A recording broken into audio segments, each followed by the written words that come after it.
Hi there, and welcome to our latest video in our series on connecting different data sources to Plotly Studio. Today we're going to be connecting Oracle database to Plotly Studio. Oracle database recently rebranded to AI database, but don't worry, it's the same product that many enterprises have known and loved over the years. It's one of the oldest and most established relational databases in the enterprise world, built by the Oracle Corporation. It's been a cornerstone of large-scale data infrastructure since the 1970s, and it remains deeply embedded in some of the world's largest organizations. It's particularly popular with DBAs, data engineers, and enterprise architects working in industries like finance, healthcare, and government, sectors where reliability, security, and compliance are non-negotiable. Oracle's reputation is for handling large-scale customer needs, bespoke, and so it's not a product that I use on an everyday basis, but it's a product that we see among some of our customers in Plotly Studio and some of our largest customers. Let's go ahead and connect to an Oracle database that I'm running locally here today on my MacBook. And so I'm going to ask Plotly Studio to connect to Oracle with Oracle DB driver, which is the Oracle preferred approach. There's several approaches, and in Plotly Studio, you can always be as specific if you have a particular package that you think works particularly well.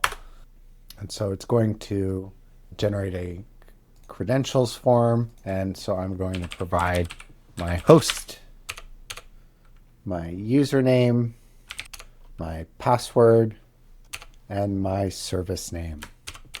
And my port, which is the default port of 1521, but always like to be specific just in case. And so Plotly Studio is going to take that information and attempt to connect to Oracle using the driver that I specified, and it's going to return a list of all of the different database resources that it finds. And in my case, I have a very limited database. There's only two tables, the same two tables you may have seen in other videos that I've filmed.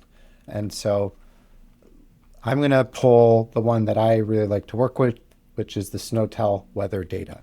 You can see here also, just always a reminder, a spec of what processes and what protocol Plotly Studio has performed, which driver it used, example of the code, or rather the code that was specifically used and generated by the LLM as a result of the interaction that I've done. And so I'm going to ask it now to connect to the SNOWTEL weather data source. And so it should return to me pretty soon a table that I can use as the basis of my Plotly Studio app. And give it a second here. Let's check the logs. And the data is streaming in.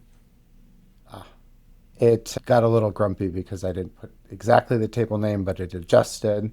And so it's going to now, it understands the ambiguity in what I provided, and it's now going to do the right query and pull the data from the SNOWTEL weather data table that I specified. And you can see here how it did that logic, how it understood the ambiguity in what I provided and systematically resolved it. And so I'm going to go ahead and hit continue here to now create a data app with Oracle and Plotly Studio.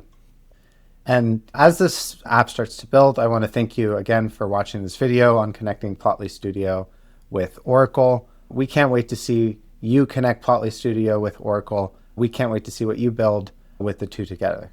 Thanks again for watching. Take care.